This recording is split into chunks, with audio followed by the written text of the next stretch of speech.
Bueno, esta noche Dios les bendiga a todos, estimados estudiantes del curso de hermenéutica.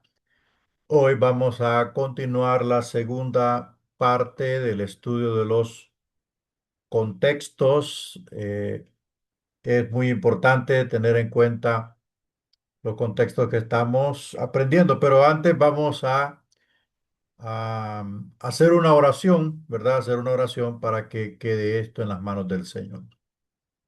Padre, en esta noche te damos las gracias. Gracias Dios por este tiempo, por este espacio, por este privilegio. En los méritos gloriosos de la sangre de Cristo, tu Hijo, nos presentamos ante ti, Señor, para que tomes el control del servicio de esta clase en esta noche. Padre, toma el control también de la vida de los estudiantes, de nuestra vida también, Señor, y todo lo que vamos a decir que sea para honra y gloria de tu nombre y para edificación del cuerpo de Cristo. En el nombre de Jesús, todo queda en tus manos, Señor. Amén. Bueno, hoy vamos a ver el contexto, el segundo contexto o la segunda capa contextual y se llama el contexto del testamento.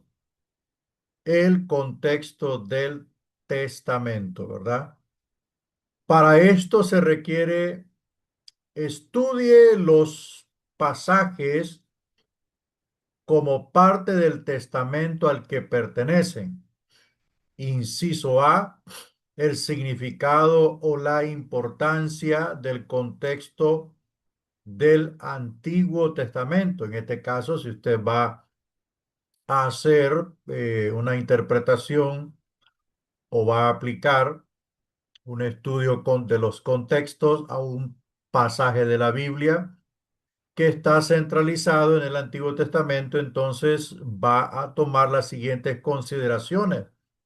Número uno, parte de la historia de Israel como nación, o sea, la dinastía. Si vamos a trabajar, por ejemplo, en los libros de los reyes de Israel, las crónicas, en su segundo libro, vamos a contemplar las dinastías, ¿verdad? Que eso lo vimos en la clase de Antiguo Testamento. Número dos, vamos a ver los pactos, que es muy importante conocer los pactos.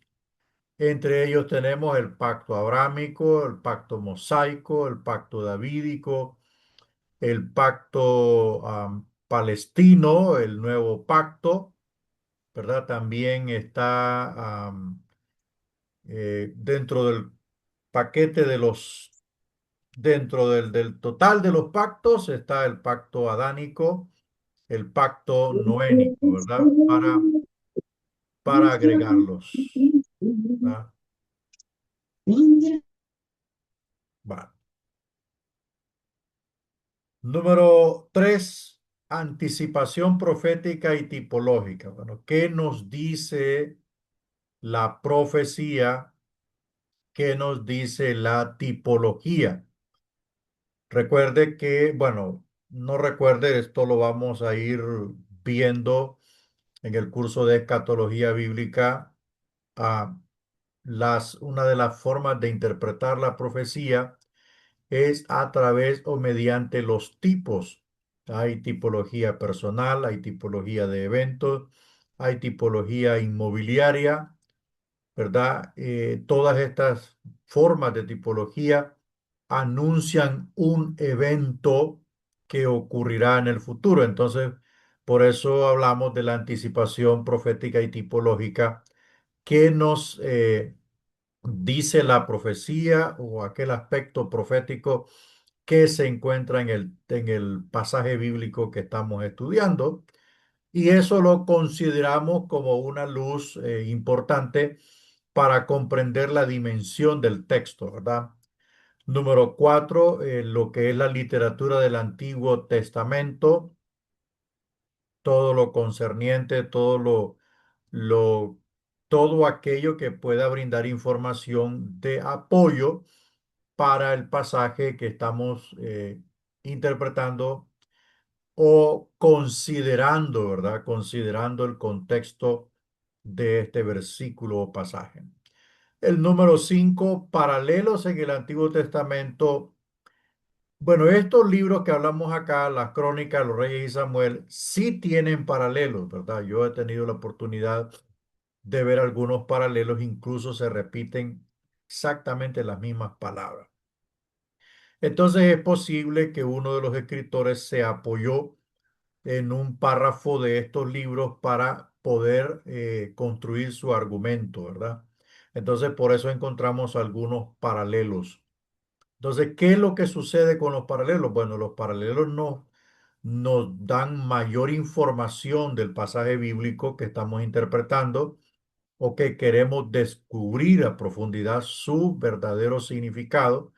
Entonces, de repente, el escritor, lo que no dijo en su primer libro, lo aporta en el segundo libro, o el otro escritor toma las mismas palabras del primer escritor y lo amplía en su escrito. Entonces ahí los paralelos nos dan mucha información interpretativa. Recuerde que el objetivo de conocer los contextos es para darle también no solamente una interpretación directa al texto, sino también hacer un poco de análisis exegético a lo que estamos interpretando, ¿verdad? No meramente eh, hacer un proceso engorroso, sino concentrarnos en el extracto del pasaje bíblico al considerar, bueno, ya consideramos la Biblia en su contexto y ahora estamos viendo el contexto del Testamento y estamos parados en el Antiguo Testamento. Vamos a ver el número 6, la sexta consideración, la correlación entre profetas e historia. Bueno, ¿qué es lo que nos dicen los profetas y qué es lo que nos dicen los libros históricos del Antiguo Testamento, ¿verdad? Entonces, eso también podemos encontrar una luz importante allí para determinar, por ejemplo, un descendiente o un antecesor, un nombre, un hecho histórico, una palabra profética pronunciada. Todo eso nos puede dar mucha luz para conocer el fondo del escrito. El número séptimo, la Septuaginta. Bueno, la Septuaginta, recuerde que la Septuaginta es la traducción del Antiguo Testamento que estaba en el hebreo al griego, ¿verdad? Entonces, esa traducción es muy importante. Yo tengo la Septuaginta, gloria a Dios, la tengo en PDF.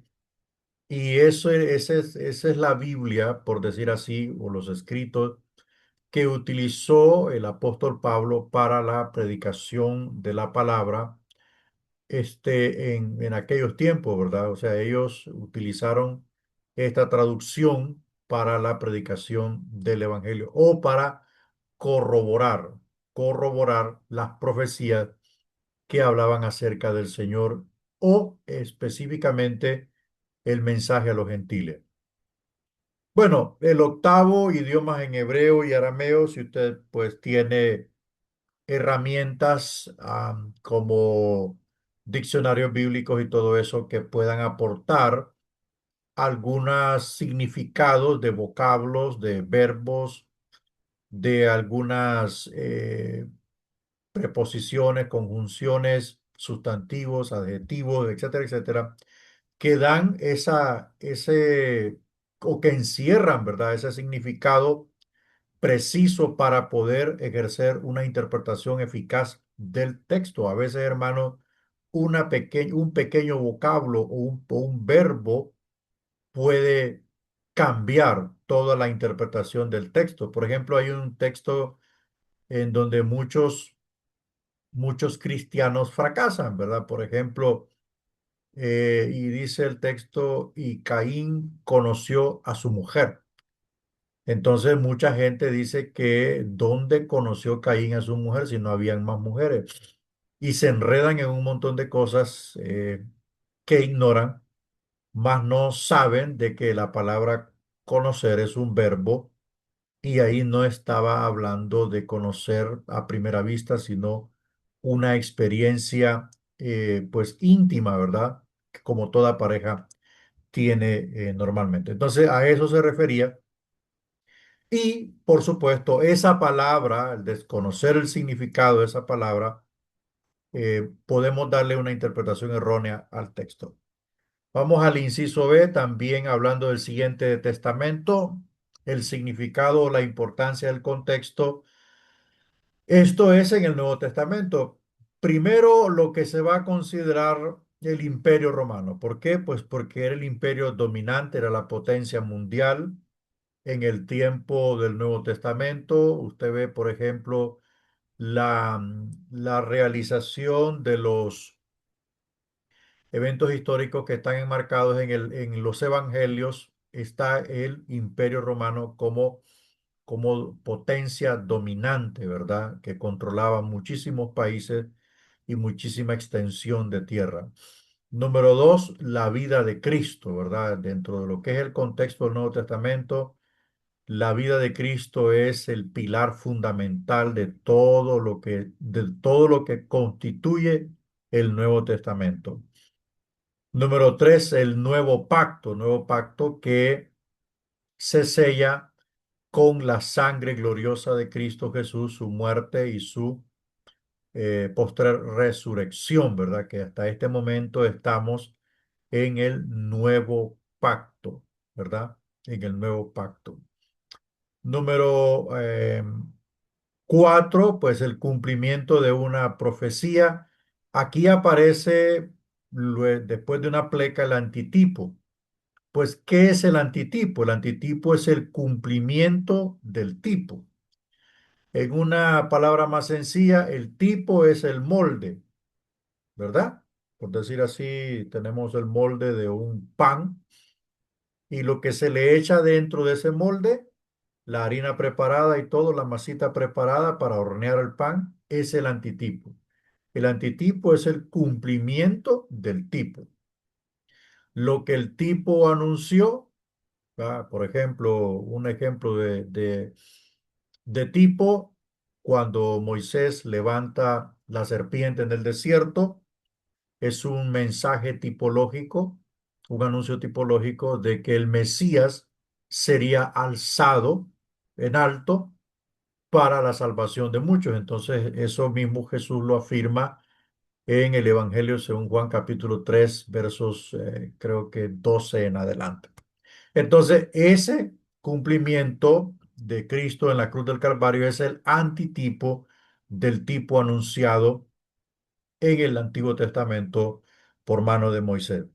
Entonces, el número cuatro, literatura del Nuevo Testamento. Bueno, ¿qué nos dicen las epístolas, los evangelios? ¿Qué información encontramos de apoyo para nuestro pasaje bíblico, porción bíblica o texto, ¿verdad? Que estamos interpretando en el Nuevo Testamento?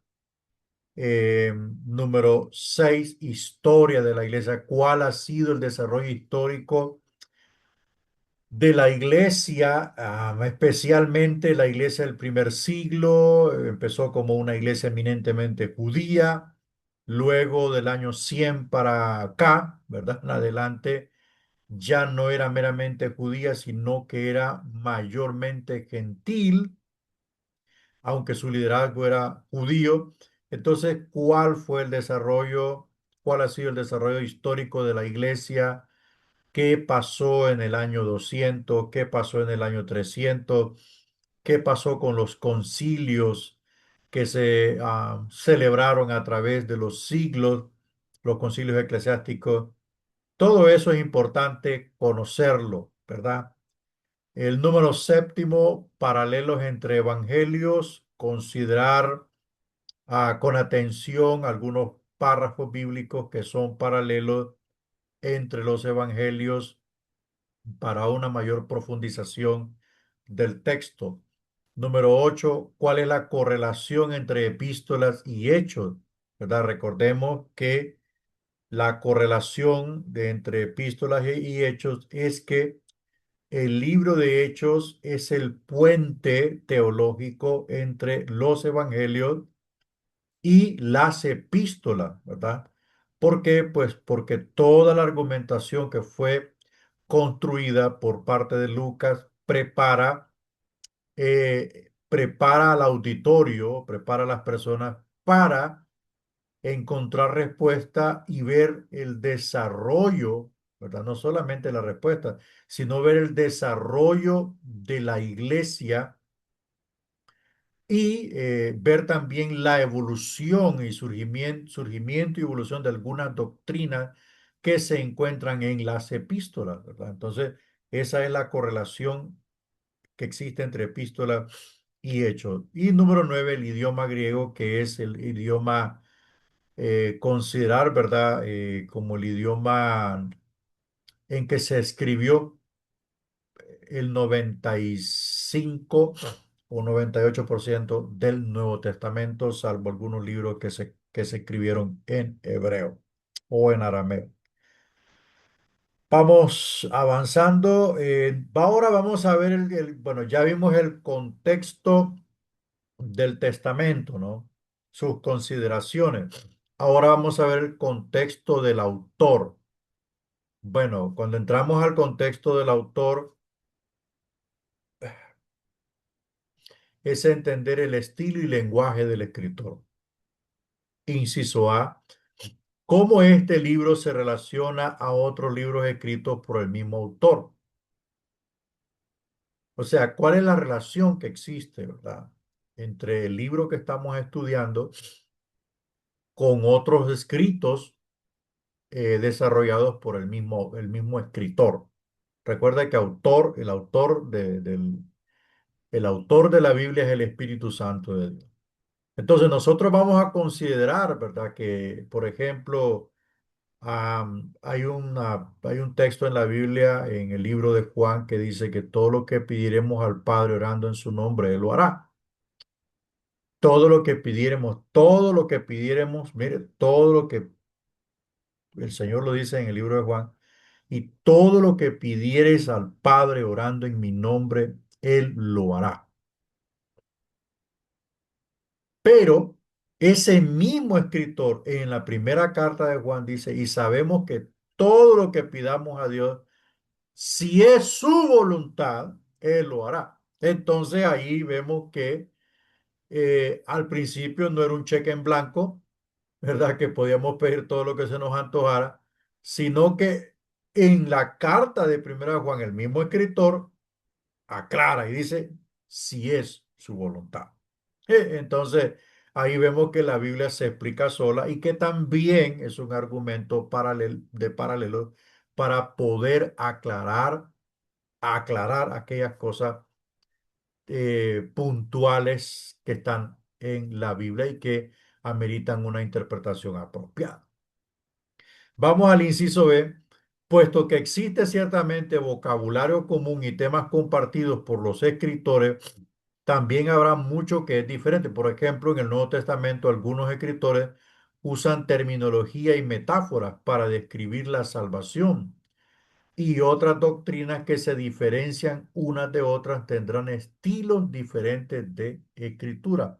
Entonces, por eso es importante, muy importante, conocer o entender el estilo y lenguaje del escritor. Por ejemplo, el estilo de escribir del apóstol Pablo es único y mucha gente dice que el autor de la carta a los hebreos es Pablo, pero se equivoca. ¿Por qué? Pues porque todos los escritos de Pablo traen la firma, dice Pablo, yo, Pablo. El escritor de la carta a los hebreos es un hombre bueno, fue un hombre con un conocimiento exagerado del Antiguo Testamento. Él se ampara en el Antiguo Testamento de una manera, bueno, extraordinaria. Tenía un dominio completo podemos decir, de la Septuaginta, ¿verdad? O la traducción del Antiguo Testamento del hebreo al griego. O sea, lo dominaba completamente y todas sus citas bíblicas, ¿verdad? Todas sus alusiones a la promesa mesiánica en el Antiguo Testamento son precisas, tienen un grado de precisión perfecto, ¿verdad? Entonces, allí es importante que nosotros conozcamos cuál era el estilo del escritor del Nuevo Testamento y su lenguaje, ¿verdad? O sea, cuando hablamos de lenguaje, hablamos en el idioma que él está, que él habla, ¿verdad? Que él habla. Vamos a ver otras observaciones. Número uno, solamente Pablo, aquí está, y el escritor de Hebreos comparan la vida cristiana a una carrera. Pablo dice, corred pues con paciencia la carrera que tenéis por delante, y habla de despojarse de todo, perdón, habla de despojarse de todo peso que asedia para que podáis correr con paciencia la carrera que tenéis por delante. Entonces, esa es una comparación metafórica que es propio del estilo de Pablo y también del escritor de Hebreo. Ahora, no dudamos, ¿verdad?, de que el escritor de la carta de los Hebreos pueda haber sido un colaborador de Pablo, puede haber sido, eh, pudo haber sido Bernabé, pudo haber sido Silas, hombres eminentes que caminaron con Pablo y eh, que aprendieron de él, ¿verdad? Que aprendieron de él. Entonces, es posible que haya una relación. Número dos, Pablo es casi el único escritor del Nuevo Testamento que usa el término justificar o justificación.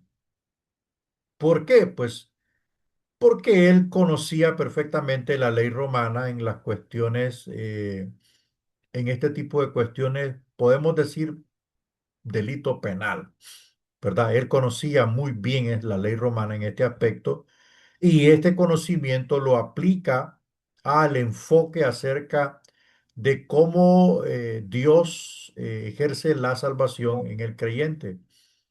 Entonces, habla, ¿verdad?, de que los delitos, por ejemplo, el acta de, el acta de delitos que nos era contraria. Deme un segundito aquí.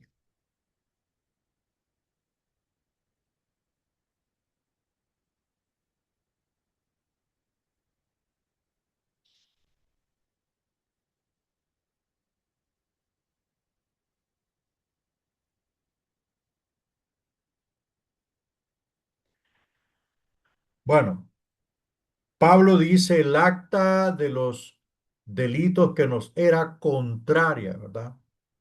La clavó, dice, públicamente, la clavó en la cruz del Calvario. Entonces, también en Romanos habla acerca de la justificación, pues porque el asunto era de que los romanos alcanzaban sus méritos, perdón, alcanzaban sus rangos a través de los méritos. Entonces Pablo dice, el mayor mérito para la iglesia de Roma es haber sido justificados por Dios en Cristo, ¿verdad? A través de la fe. Entonces por eso es que Pablo utiliza esta forma de escribir y esta forma de hablar.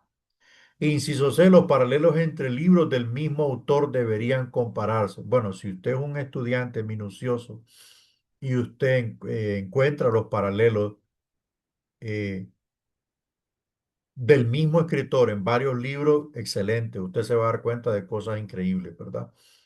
Una de las herramientas muy eficaces o las reglas más eficaces para interpretación son los paralelos, ¿verdad? Son los paralelos.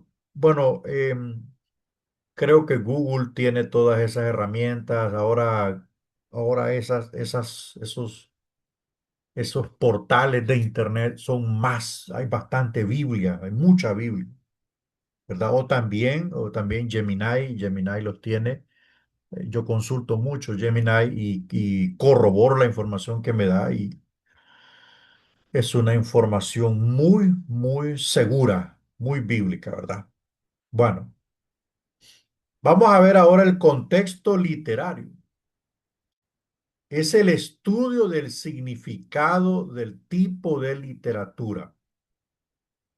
Inciso A, tenemos categorías generales del género literario. Primero está prosa, ¿verdad? Primero está prosa.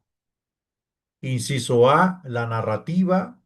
O sea, eso es un contexto literario, ¿verdad? O sea, el contexto dentro del cual se encuentra el texto. Por ejemplo, si usted va a estudiar un texto bíblico en Cantares, es prosa, ¿verdad? Es en prosa. Que el contexto literario del texto es prosa. Si usted, por ejemplo, va a identificar un texto en Génesis, es narrativa. El contexto de ese versículo en Génesis es una narrativa, porque está contando la historia.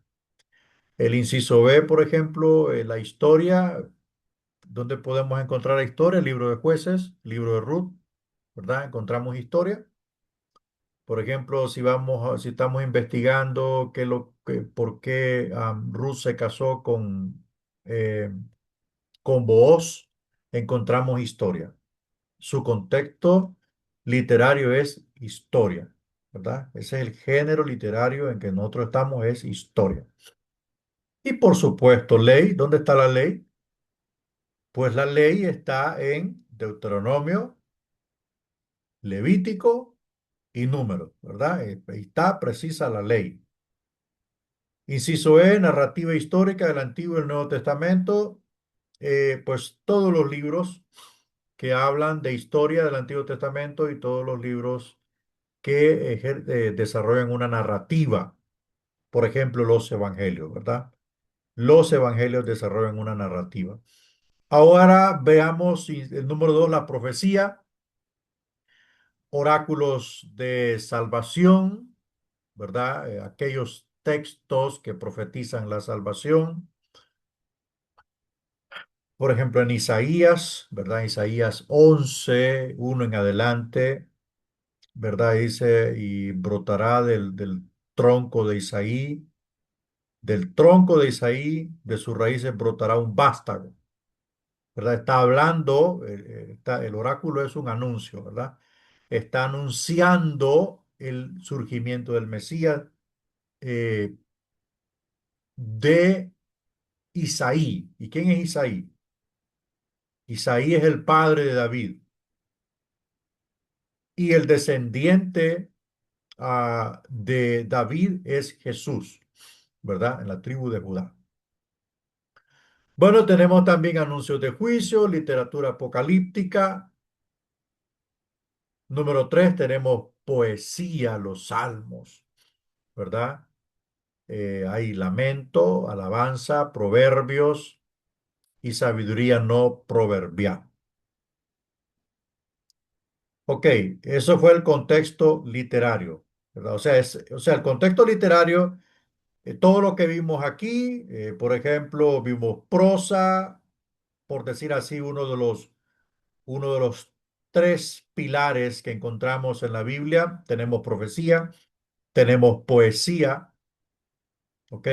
Entonces, esos tres campos, eh, prosa, poesía y profecía, es lo que domina en toda la Biblia. Entonces, esos serían los géneros literarios o contextos literarios. Vamos al número 5, el contexto histórico, que habla de lo geográfico, lo cultural, conozca el trasfondo. Es importante para el intérprete entender el escenario histórico, geográfico y cultural en el cual el libro fue escrito. Esto es fundamental, fundamental. ¿Por qué? Porque cuando conocemos esto, nos damos cuenta del porqué de las palabras. Cuando escribió Santiago su epístola a los judíos dispersos en el extranjero? Esa es una pregunta que se plantea. O sea, ¿cuándo la escribió? ¿Por qué la escribió? ¿Verdad? ¿Cuándo la escribió? ¿Por qué la escribió? ¿Cuál fue el motivo? Todas esas preguntas se plantean dentro de lo que es el contexto histórico. ¿Qué estaban enfrentando sus lectores en ese momento cuando Santiago escribe su epístola? ¿Verdad? ¿Qué estaban enfrentando? Al contestar esas preguntas, el predicador estará mejor capacitado para determinar el propósito que persigue el autor. Bueno, los destinatarios de la carta de Santiago, que no es un apóstol, estaban sufriendo persecución. Porque en el inicio dice, ¿verdad? Las 12 tribus en la dispersión. Entonces estaban sufriendo persecución. Ese era el problema que estaban enfrentando, esas eran las circunstancias inmediatas que estaban enfrentando.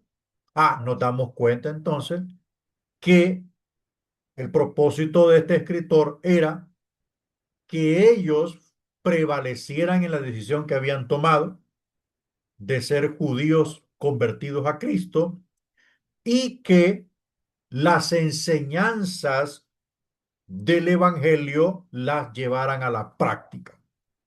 Ese era uno de los propósitos fundamentales que identificamos.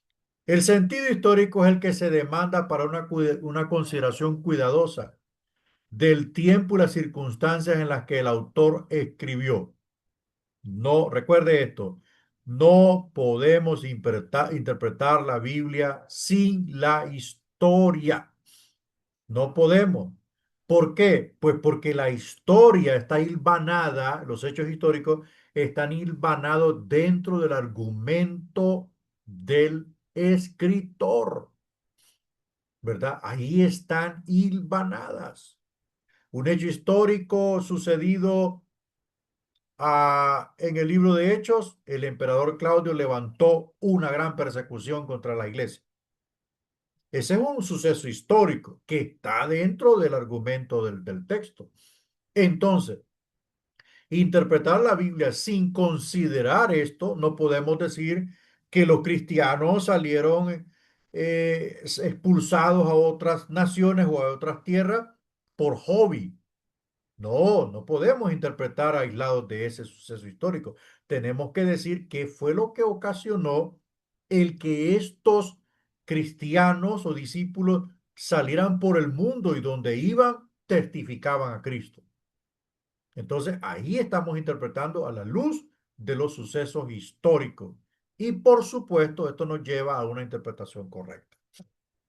También es el significado específico de lo que las palabras de un autor requieren cuando el contexto y el antecedente histórico son tomados en cuenta. Es lo que estamos diciendo. Encontramos el significado específico cuando reconocemos el hecho histórico. Y es muy importante, una vez que usted lo descubre, mencionarlo en la predicación como una antesala de su interpretación puntual del texto para que la gente no vaya por otro camino. El intérprete necesita, en la medida que sea posible, colocarse en la posición del autor original. Cuando usted interprete Biblia, cuando usted aplique hermenéutica, va a interpretar, recuerde esto, colóquese en la posición del escritor. Colóquese en la, o sea, ¿qué quiso decir él? No qué entiendo yo, ¿qué quiso decir él? Ser capaz de sentir sus emociones, ver a través de sus ojos y entender sus expresiones. Mire, el desafío es sentir la emoción del corazón que el lector original experimentó. Cuando nosotros nos ubicamos en esa posición, por ejemplo, entenderemos lo que quiso decir Juan a aquellas 7 iglesias en el Apocalipsis. ¿Verdad? No verla desde el otro lado, del lado de los destinatarios, sino considerarla desde el punto de vista del escritor. Y usted va a palpar lo que sintió Juan cuando le escribe a aquella iglesia que ha perdido su primer amor y que le dice, arrepiéntete, si no vendré pronto a ti y quitaré tu candelero de su lugar.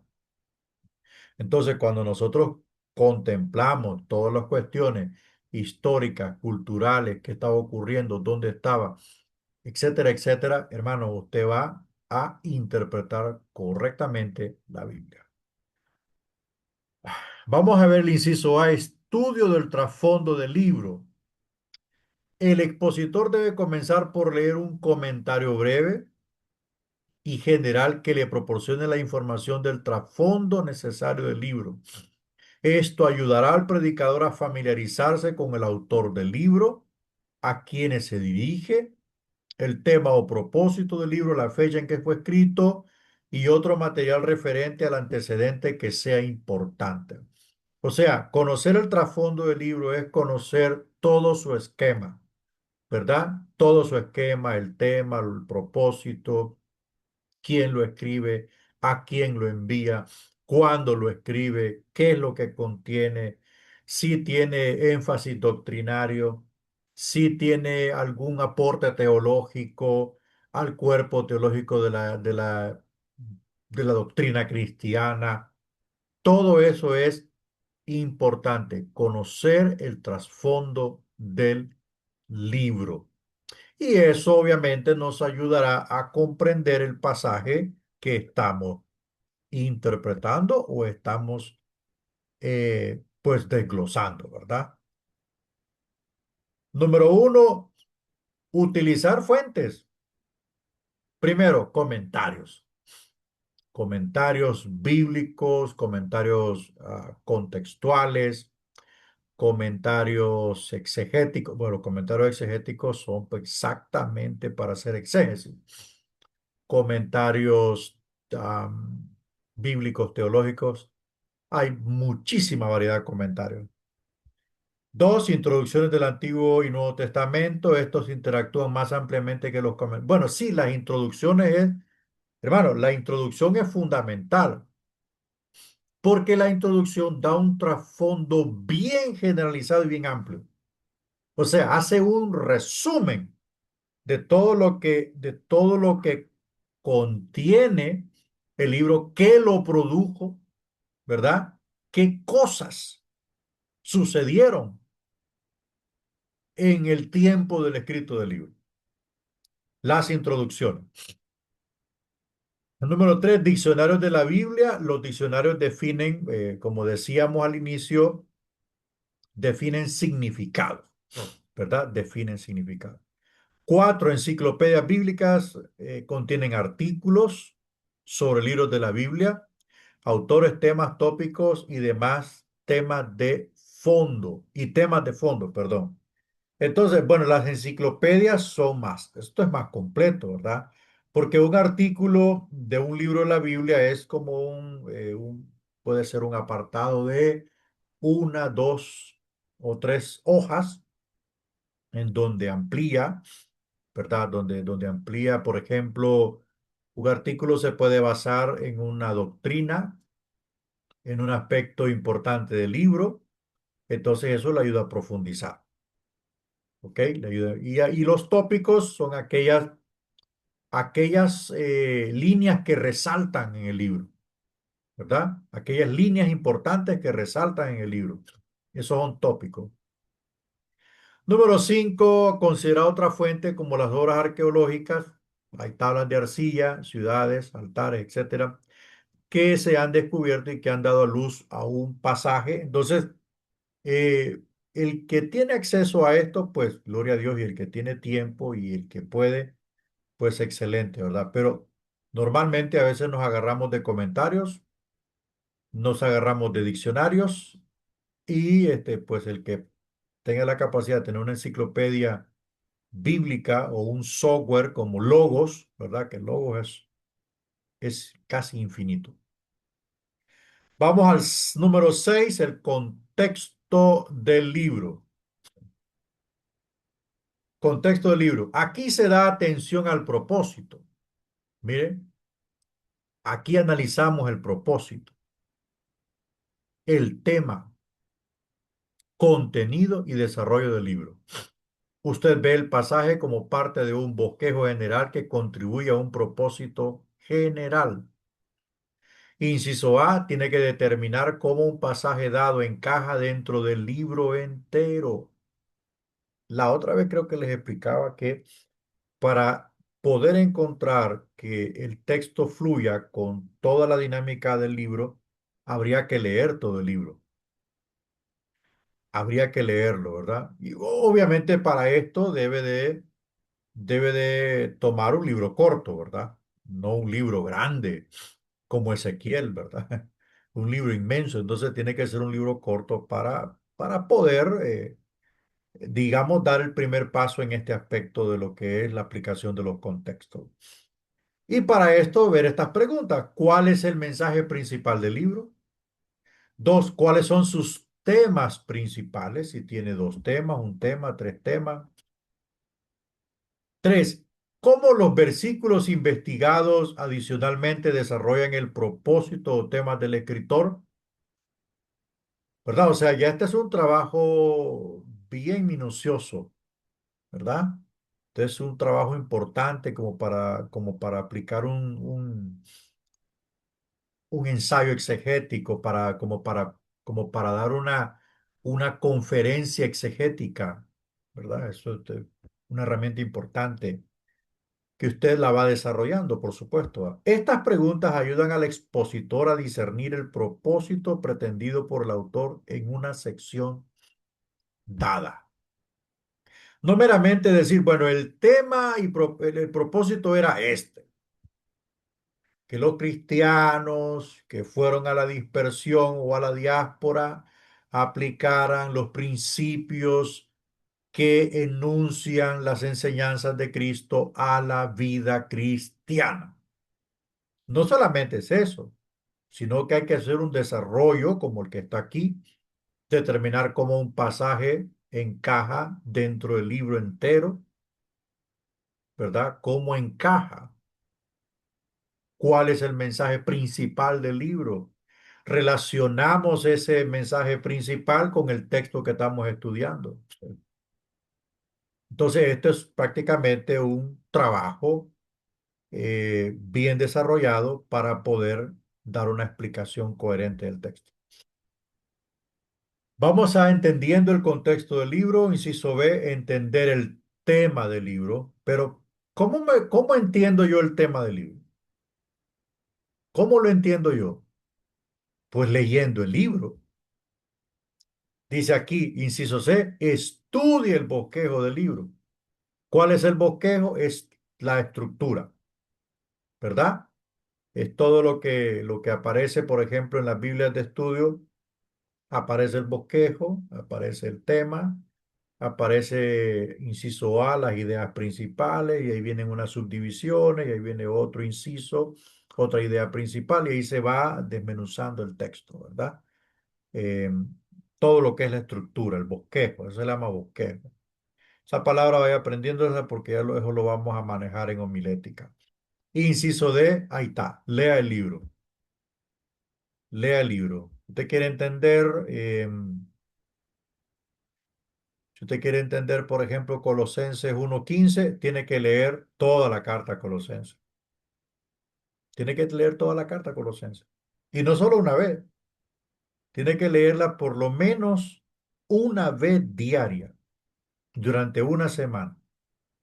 Una vez. Lea la carta el lunes, martes, miércoles, jueves, viernes, sábado, domingo. El siguiente lunes usted empieza a hacer el análisis, ¿verdad? Inciso E, haga un esquema, ¿verdad? Bueno, un esquema ya, este es otro punto y no lo quiero meter ahí. Número 7, el contexto más amplio y el contexto inmediato. Una vez que tiene el plan y el alcance general del libro, eso le ayudará mucho a entender las secciones cortas. Aquí estudiamos cada parte cuidadosamente para detectar el argumento en detalle. Necesitamos conocer cómo el versículo o pasaje se relaciona con los materiales antes y después de él. Bueno, yo que yo le he explicado la otra vez es que el contexto Más amplio es como decir considerar todo el capítulo o los capítulos anteriores o posteriores y el contexto inmediato son los versículos siguientes al texto o pasaje que estamos estudiando. Y vamos a considerar esto, mire, inciso A, ¿cuáles son los puntos principales del pasaje completo? Inciso B, ¿cuáles son los argumentos que conducen a o sí en este pasaje?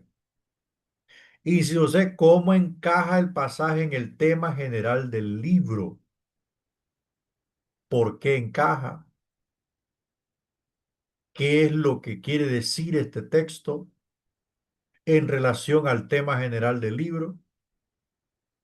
Inciso D, ¿cómo encaja el flujo del argumento del autor? ¿En dónde es que directamente el flujo argumentativo del autor se ve palpablemente o se vislumbra? ¿Cómo encaja? Inciso E, ¿cómo encaja el pasaje en la sección del libro del que forma parte? Si en esa sección es un, por decir así, es un argumento de anuncio, ¿cómo encaja? Si es un argumento de anuncio, tiene que estar en una narrativa. Ahí usted se da cuenta, ¿verdad? Ahí usted, ¿qué clase de texto está usted interpretando? Inciso F, ¿a qué conduce esta sección y qué le sigue? ¿Hacia qué nos conduce? ¿Hacia una doctrina? ¿Hacia un anuncio, perdón, a un anuncio profético? ¿Hacia un símbolo o una simbología? ¿Una tipología? ¿Hacia dónde nos lleva? ¿Y qué sigue después de esto? Sigue la aplicación, sigue una metáfora, ¿verdad? O una alegoría. Inciso G, ¿cuál es la conexión lógica o teológica entre pasajes adyacentes? ¿Qué conexión lógica, qué conexión, qué aporte teológico encontramos ahí? ¿Verdad? ¿Qué aporte teológico encontramos entre los pasajes adyacentes, los pasajes que están cerca del texto que nosotros estamos estudiando? ¿Verdad? Ok, bueno, vamos avanzando. Vamos a ver el contexto número 8, el contexto inmediato. Analice las relaciones sintácticas, las relaciones sintácticas. Deme un segundo, hermano, que me están llamando ahorita, Dios santo. ¿Qué hora le está por llamar y yo?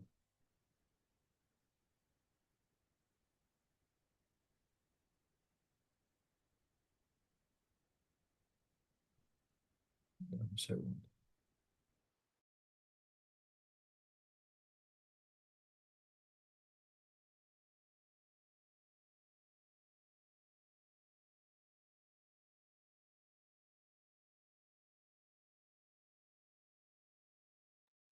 Bueno, analice las relaciones sintácticas en el ambiente del pasaje.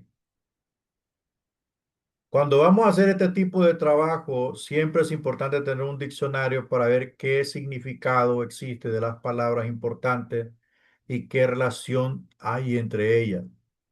Un expositor debe cuidadosamente examinar los pasajes que inmediatamente preceden, o sea, los que siguen, y siguen el texto investigado.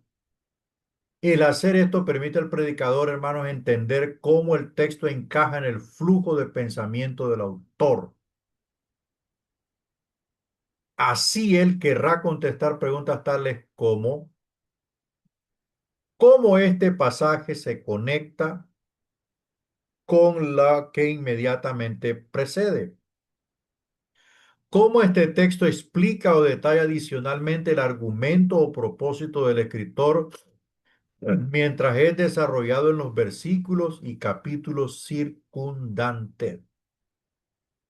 Entonces, ¿a dónde usted adquiere esto? Bueno, el cuidado de leer despacio. ¿Qué pasa con nosotros, hermanos? Nosotros leemos la Biblia de corrido.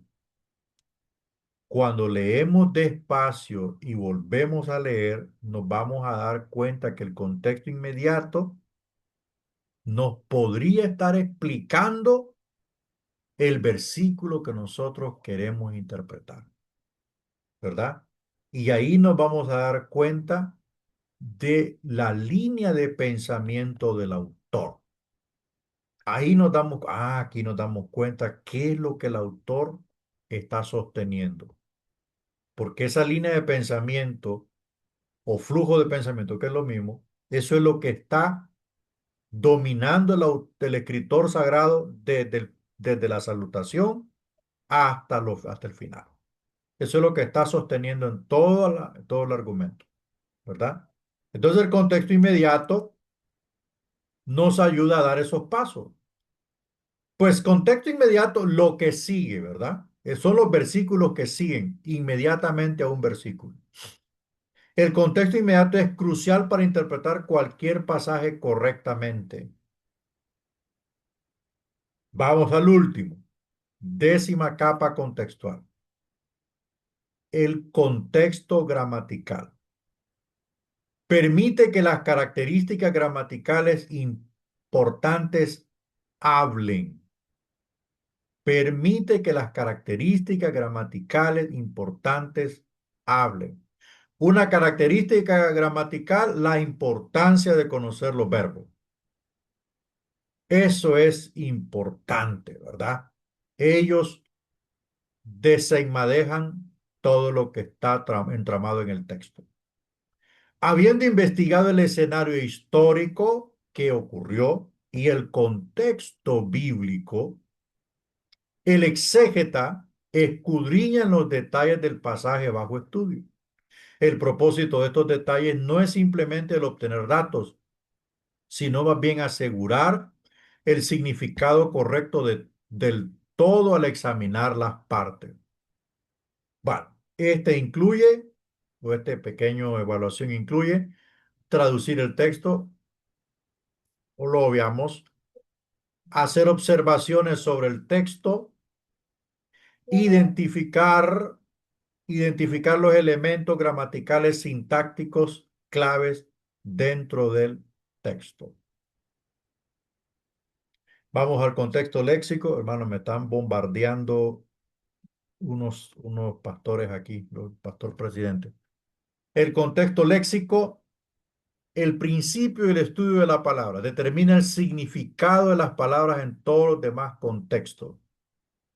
Cada idioma es una acumulación de palabras que una comunidad utiliza para comunicar sus pensamientos. Un lenguaje solamente tiene valor para la comunicación en tanto que el orador y el oyente están de acuerdo con las asociaciones mentales. Todo idioma se forma por decisión arbitraria de la comunidad que lo usa. Ampliamos aquí, llegamos al final. Para que el intérprete moderno entienda el lenguaje de un escritor antiguo, debe entender primero el significado de sus palabras. Mire qué interesante esto, por eso es que la léxica es importante. Ese será el significado determinado por el trasfondo del desarrollo de la palabra y los límites del contexto específico en el cual aparece. O sea, el texto se limita exactamente donde inicia y donde termina. O sea, el contenido del texto, donde empieza y donde termina, aunque donde termine haya una coma, un punto y coma, pero el contenido hasta ahí llegó, ¿verdad? Recuerde que el contenido es lo que significa el texto. Entonces hay que tener cuidado, ¿ah? Por ejemplo, hay personas que empiezan predicando en un párrafo, o sea, anuncian el párrafo, pero después se van metiendo a otro párrafo, pero ya ese otro párrafo ya está hablando otra cosa. Sin el análisis léxico, no tenemos seguridad de que nuestra interpretación es el significado que Dios, mediante el autor humano, trató de transmitir, ¿verdad? Entonces la léxica nos ayuda a identificar el significado de la palabra conocer, de la palabra casa, de el término, de el vocablo carne, ¿verdad? Todo eso la léxica nos ayuda. Entonces es importante conocer, bueno, no conocer, sino pues tener un amplio panorama de estas 10 capas contextuales eh, para interpretar correctamente la Biblia. ¿Alguna pregunta, hermanos? ¿Alguna observación? ¿O algo que usted quiera saber?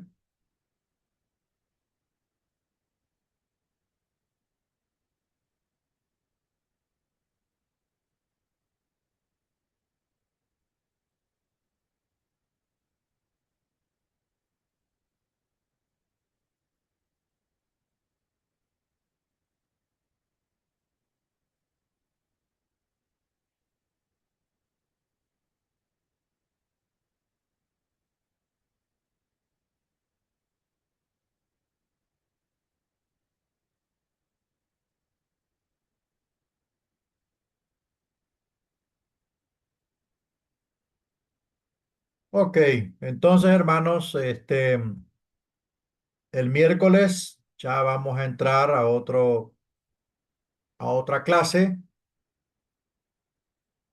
con la ayuda de Dios. Vamos a entrar a otra clase. Creo que vamos a estudiar homilética práctica.